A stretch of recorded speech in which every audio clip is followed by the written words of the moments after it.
9, 12, 10, 28, 2, 23. This is the DSR Podcast. Hello and welcome to the podcast. I'm David Rothkopf, your host. And as you know, if you listen to us every week, at this time of the week, we talk about events that are happening in the world. Today, I'd like to talk about the intersection between events that are happening in the world and events that are happening in Washington, because I think things are happening you may not even really know and you may not understand, and that they're really important. Fortunately, to help understand all of that, we have with us a friend, Jeremy Konyndyk, who is not only the president of Refugees International, but Jeremy spent a considerable amount of time working at a high level at USAID, an agency that has been heavily affected by the arrival of the Trump administration. How are you doing, Jeremy? Well, it has been it's been a pretty challenging week in our world. AID has been taking a battering. Refugee issues have been taking a battering, but we are also pushing back on some of the worst things we're seeing, and there's been a little bit of progress on that front too. So a lot to discuss. Well, there is. So let me start with sort of 35,000 feet. Yeah. Although that sometimes means abstract. This is not abstract. It's real. I had a column, I think it's out now in the Daily Beast. The point of the column was we essentially as a country have spent the past week unilaterally disarming. What do I mean by that? Absolutely. What I mean is we are giving up the tools that we use to affect foreign policy and advance our interests. And it's happening without much of a discussion about it. It includes stopping foreign aid, stopping the work that we do to help people in need, but also to help allies, undermining those alliances. If you launch trade wars with the people you have to work with, it's harder to work with them. Obviously, fostering division at home or promoting division at home also undermines our ability to advance our interests. Not being democratic makes it harder for us to promote democratic values around the world and so forth. And I think, first of all, people don't understand it in that way. And secondly, I don't think people fully understand that as of right now, the U.S. Agency for International Development, the State Department, and I don't know how many hundreds and hundreds of companies that get grants from the government to advance government programs, they're at a dead standstill or pretty close to a dead standstill. Pretty close. Tell me, first of all, respond to what I said at the outset any way you want, but then talk about how you are seeing the practical impact. Yeah. No, I think you framed it up really well. So, it was very clear, even before the administration came in, that they were going to target foreign aid. Project 2025 had a whole chapter on all the things they wanted to do to USAID. And it was very clear from that there was a huge degree of suspicion and mistrust towards USAID and towards foreign assistance more generally from the Trump team.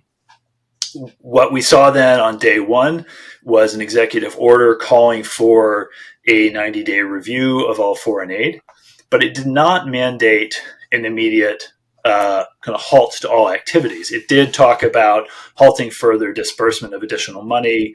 Again, that wasn't totally unexpected. I think it's very harmful, but not totally unexpected. But then what we saw this past Friday kind of took that much, much further, went well beyond what the executive order had called for, and it mandated a stop work order on all existing foreign assistance activities across the whole world, with only a few narrow exemptions: a narrow exemption for food aid, for emergency food aid, and for support to the foreign military financing for Gaza, for Israel and Egypt, which is basically related to the Camp David Accords from the late 70s. And everything else fell under that order. So everything from humanitarian relief activities to distribution of AIDS treatment to 20 million people through the PEPFAR program, to things like counter-narcotics assistance and counter-terror assistance, which are also forms of foreign assistance. All of that fell under this stop work order. There was then, of course, a lot of pressure back on Secretary Rubio and on the State Department, and they have relented on a few things. Yesterday they issued an expansion of the waiver to waive all humanitarian assistance. They still have not waived global health assistance. There are some reports in a statement that the State Department put out today saying they've made several other waivers. They haven't said what those are. They're certainly not related to anything that USAID does. And this is driving, this is just hugely damaging to a lot of people around the world. There have been people turning up at HIV clinics funded by the US government who've been turned away at the door and unable to get their HIV treatment. There have been activities being pulled out of refugee camps that are life-saving and life-sustaining activities that may be getting turned back on now, although there's a lot of ambiguity around the implementation. And of course, it just makes us look ridiculous on the world stage. It makes America look unreliable and uncharitable and ungenerous, none of which is good for public diplomacy. So, to your case on unilateral disarmament, yes, absolutely. It just makes us look like we don't have our act together on the world stage. To talk a little bit about, because I don't think people fully understand the universe of companies and people that exist because of and to support this funding. Yeah. So that's a great place to start. Foreign assistance is well beyond what you might normally conceive of as sort of charitable do-gooding assistance. That's part of it, clearly, and I think that's a really important part of it. It's a way that America shows its value and our values in the world when we are helping people in crises and helping refugees and supporting access to education and things like that. That's all very, very important. But it also includes things like hundreds of millions of dollars for counter-narcotics assistance in a place like Colombia. It includes things like counter-terror financing, counter-narcotics financing, foreign military financing to partner governments in places like Ukraine. All of that is foreign assistance. And none of the things I just mentioned were exempted in the order that came out on Friday. So how do they fix it? I mean, clearly there is this sort of Project 2025 agenda, and clearly there are a bunch of people out there who don't understand why we do foreign aid, not to help other people, to help ourselves. That is the same misunderstanding that underlies their view of alliances, which we enter into not to help other people, but to help ourselves. Similarly, they don't understand the consequences of trade and tariffs. And in fact, this whole world is kind of operating in a level of international ignorance, which is quite stunning for an administration that's actually having its second bite at the apple. Yeah. But say you're Marco Rubio. What do you say to Donald Trump? People don't understand that. You're absolutely right. And look, hopefully we're helping ourselves and helping others. I don't think it's we can do both at the same time, and a lot of our assistance does. But the fundamental point is this is assistance that serves U.S. interests and promotes U.S. values and demonstrates U.S. values. And if I were Marco Rubio, and he and I would, I'm sure, disagree on a lot of policy items, but he has always been a very vocal supporter of things like the president's emergency plan for AIDS relief, or PEPFAR, which was launched by George W. Bush to combat what was then a huge AIDS epidemic that was threatening many countries in Africa, other countries around the world, and that had health implications for the United States. The fact that with support from PEPFAR, 20 million people now are on antiretroviral treatment. Many countries are at or close to control of the HIV epidemic, something that would have been completely unimaginable. It has saved the economies of numerous countries in Africa whose working age population were being ravaged by HIV. So that helps us because it stabilizes them, strengthens their economy. It also shows to them that the United States cares and supports them. It enables us to draw a contrast with China. China has a very extractive approach to foreign aid. It's mostly lending, and it's mostly lending at very, very poor terms for the countries that then get caught in debt traps. If the U.S. is going around and now pulling back all that funding, that's great news for China because it leaves them unchallenged on the board. It makes us look unreliable. It makes us look like we don't have our act together, and they can go to countries and say, hey, who's the better partner? I think this is one of the biggest aspects of all of this. The Chinese must be celebrating. Absolutely. Others must be celebrating. But, clearly there's going to be a lot of pain caused by this too. Yeah. And it's not just the U.S. will be weaker. Yeah. It's not just that, there are a lot of people out there. You and I have friends out there who've devoted their lives to making the world a better place and work in companies that are trying to make the world a better place that may not survive this. The companies may not make it. Absolutely. You have a lot of these aid organizations that, half to maybe 2/3, 3/4 of their funding comes from the U.S. government. And if that is turned off for the next 3 months and they are not allowed to work, that really threatens to undermine the financial foundation of a lot of international civil society organizations that are based in the U.S. It also means when the U.S. government needs to go and do something like fight Ebola, fight an outbreak somewhere, address a crisis somewhere, the partner base that would normally work with them on doing that will be greatly weakened, if not, in some cases, completely gone. Yeah, I think that's a point to emphasize, right? Yeah. I mean, these things don't occur in a vacuum. So, we might have foreign aid programs that provide a health benefit to other countries. PEPFAR is a good example. That's a George W. Bush program.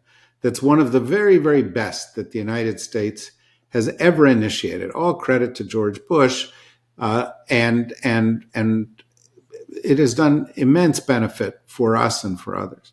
Yeah. But a lot of them do things like helping to combat disease in the world. Yeah. But take 3 sets of actions that we've got, or 4 in the past week. Cut off funding for programs like that. We withdraw from the World Health Organization. Yep. We cut off funding for the National Institutes of Health to do research in these areas. And we're trying to put into power within key health agencies people who are vaccines skeptics. Yep. There's actually a 5th, which was there was an order that CDC, Center for Disease Control, is not allowed to communicate with the World Health Organization anymore. Yep. So play that out. Yep. We don't give aid. Ebola breaks out. Ebola spreads because the aid dollars aren't there. We don't coordinate it with the World Health Organization. It spreads here. No vaccines, no research, no coordination. We're at risk. Yeah. Right? I mean, and I can give you the same analogy with regard to pro-democracy programs or pro-civil society programs or anti-extremism programs, which we've been funding all around the world. Yeah. Each one of those reduces a risk. Yeah. And what we're doing is wiping the slate clean without any sort of contemplation of the consequences or how these consequences are amplified by other actions that are also being taken here at home. I think the WHO point is worth drilling down on a little bit in 2 ways. One, so when we do our flu vaccine every year, we do that in coordination with WHO because they have the data from other parts of the world that have been coming out of their flu season, and then they can share that with us so that we know which strains are circulating and we can build a vaccine to those strains. If we can't talk to WHO, we can't put together an effective flu vaccine in the United States. So our health is directly threatened by this withdrawal from WHO and inability to communicate with WHO.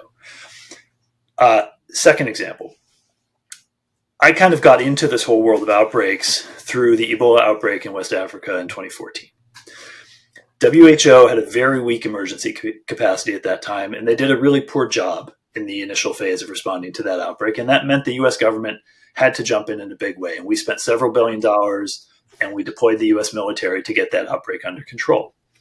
We then invested in fixing WHO to be better at that, and it was very effective. So 2019, 5 years later, an Ebola outbreak in Eastern Congo in the midst of a war zone, very, very tough operating environment, but a much stronger WHO.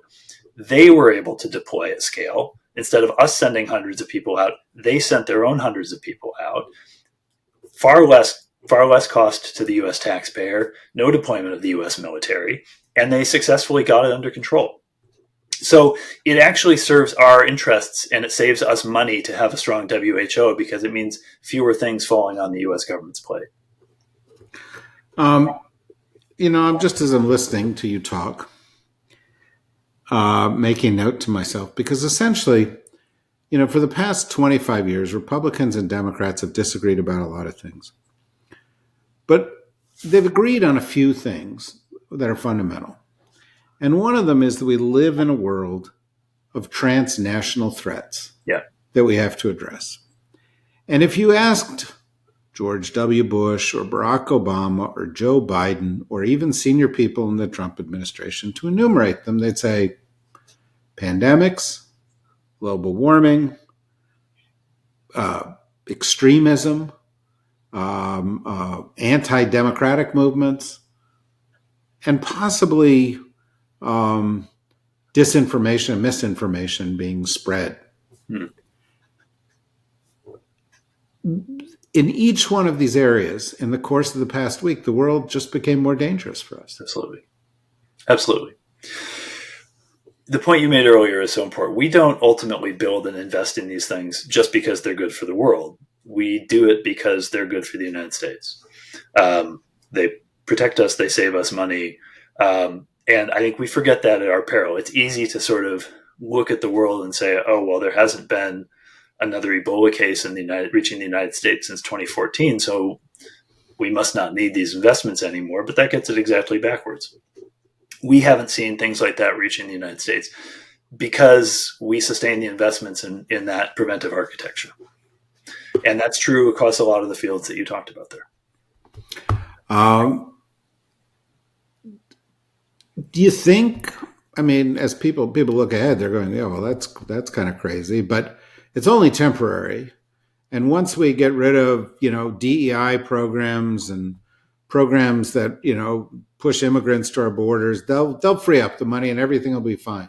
Is that your expectation? It's not my expectation. And, there's a couple of analogies that I've heard for what they're doing with this funding freeze. The one that I like the best is sort of like they don't like the destination the plane is flying towards, so they're just deciding to turn off the engine.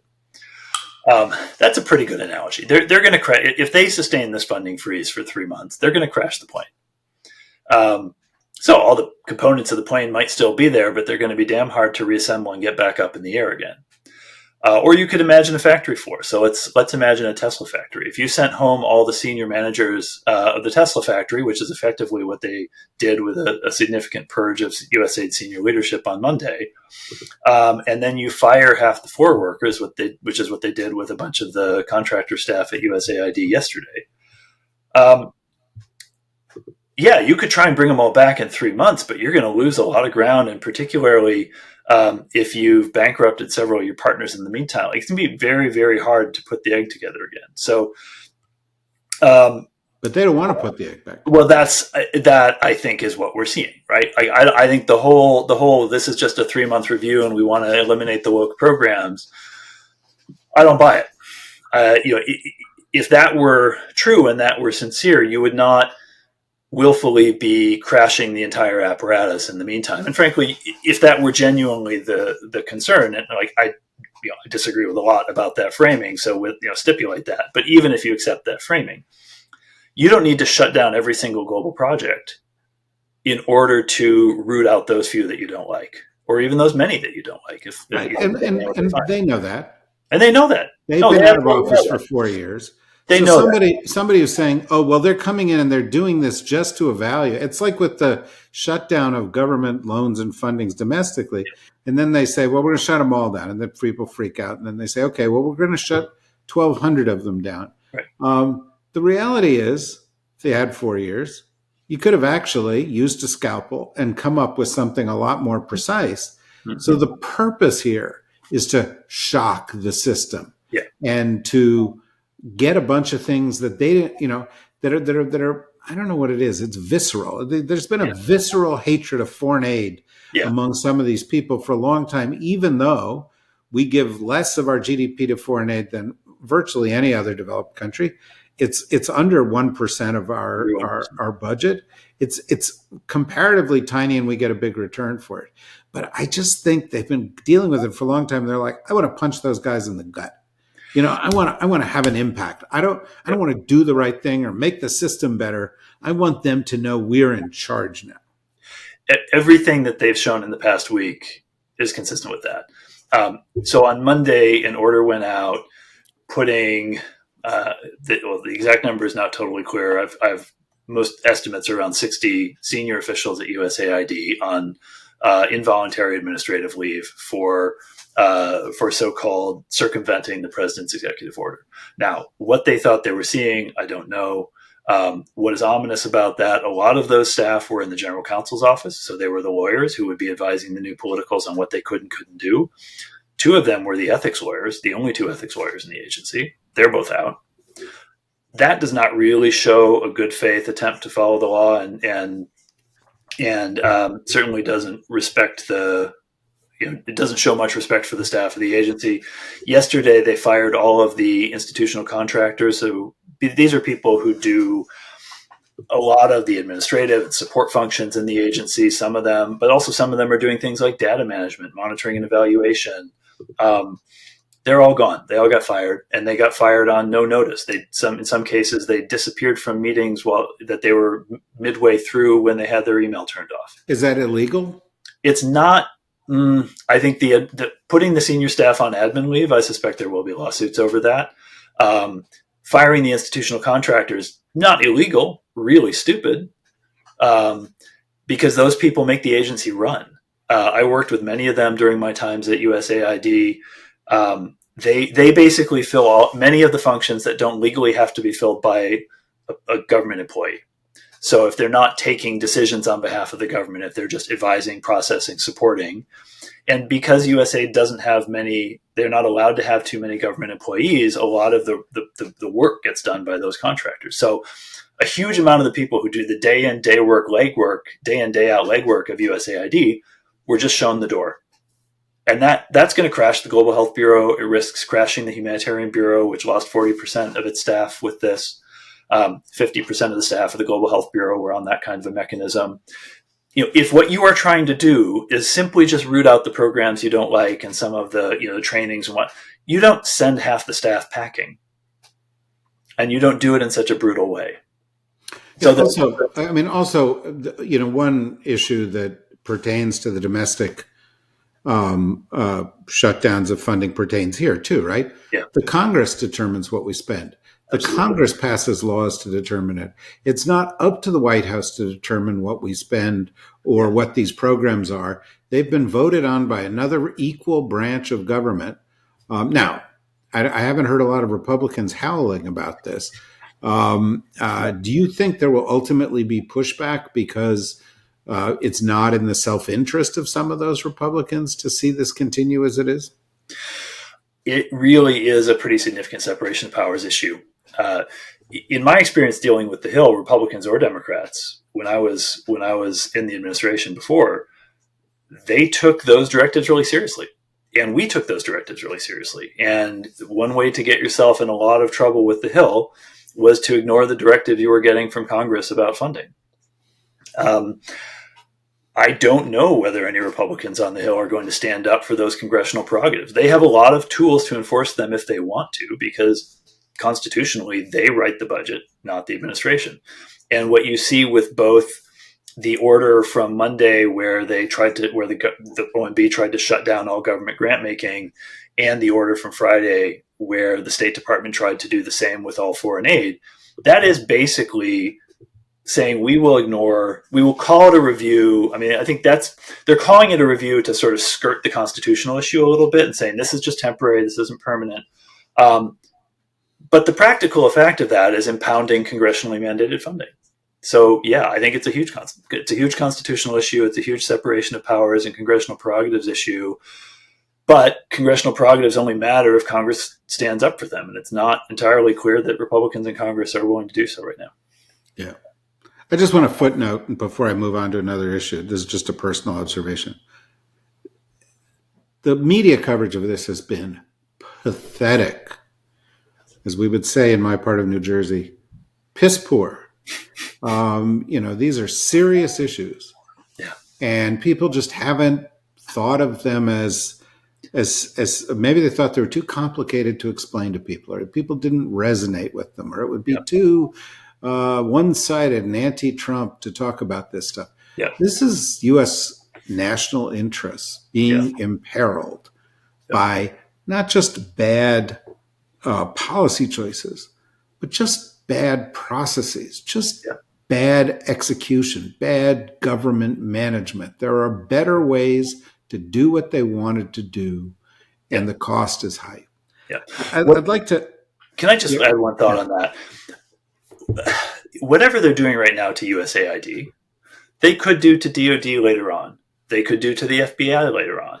What's to stop them if they can put a bunch of so-called disloyal USAID staff on admin leave? What's going to stop Kash Patel from doing that at the FBI? So I think we need to look at what they're doing here as a bit of a guinea pig for what they might be doing in other parts of the federal government later on. For sure. I mean, they've already said if a general doesn't follow an order or whatever, this is what's going to happen. And I think, the point I was trying to make in the article that I wrote is, you're Pete Hegseth. You want to be Secretary of Defense. Great. Congratulations. You're Secretary of Defense. Yeah. But we've just given up all the carrots in our foreign policy toolbox. We're only left with sticks. Yep. And by the way, you're not going to make the decisions regarding those sticks. The president is going to. So what are you going to be doing? Cutting DEI programs. That's what his job is, being a press secretary. It's not going to actually get anything done. Marco Rubio, your job just became immensely harder. And trade wars and so forth are only going to make it harder still. Let me. We've got 3-4 minutes left, and this is not enough time to touch it. But every time we've talked before, we've talked about Gaza, and here we are, and there is a temporary ceasefire. A couple of hostages are being released every so often. Aid is supposed to be flowing. It doesn't seem to be flowing at the level they want it to flow. Movement towards phase 2 seems to be next to non-existent, and which is new leadership for the Palestinians and a lasting ceasefire. There are reports of children starving, freezing in Gaza. And the president of the United States offered up over the weekend, his idea, which is let's ship them all to Jordan and Egypt. Which is effectively, and it's not effectively, I shouldn't be pulling punches. It's ethnic cleansing. He is supporting the ethnic cleansing agenda of the Israeli far right, which is, a war crime. Give us your snapshot of the situation there right now. Even to the word he used, he said, we're going to be cleaning out the population of Gaza. I bet it's been very good to see the leaders of Jordan and Egypt both push back very, very hard on that publicly. They didn't do so after the first comment, but then he said it several more times, and I think they felt they had no choice but to come out publicly against it. Look, the bottom line here, Egypt does not want to go along with that and will not. Jordan will not, and the Palestinian people of Gaza will not. So for that to happen, the only way to make that happen would be forcible ethnic cleansing through great violence. And as you say, there are definitely elements of the Israeli far right that would love to see that scenario, but it would be an absolute catastrophe. And frankly, in sort of the longer scheme of things, if that were to play out, he would be very plausibly at legal risk for having helped incite it. So hopefully that does not go any further than this sort of loose and irresponsible rhetoric, but so far only rhetoric. If it were to go forward, it would be devastating. I think the other element for him to think about here is one of his greatest foreign policy achievements that he and his team were proudest of from term one was the Abraham Accords, and that was the normalization between a number of Arab countries and Israel. Saudi Arabia has not yet normalized. UAE and some others have. Saudi Arabia has been seeking a path to doing so, but so far, Gaza has been a huge impediment to that. I think it's fair to say if his ethnic cleansing idea were to go forward, it would completely explode the Abraham Accords, and it would set back Israeli relations with the rest of the region by decades. So, there are in addition to the massive human costs for Palestinians, he would stand to lose a lot in terms of his own accomplishments if this were to go forward. I was going to wrap with that, but I'm not. One more question. Yeah. Ukraine. Yeah. I've been reading reports from people there saying, we were depending on a lot of this aid to deal with our issues, and now we don't know what we're going to do. So maybe you want to comment on that. Yeah, the embassy in Ukraine has been busy sending out these stop work orders to all recipients of foreign assistance in Ukraine.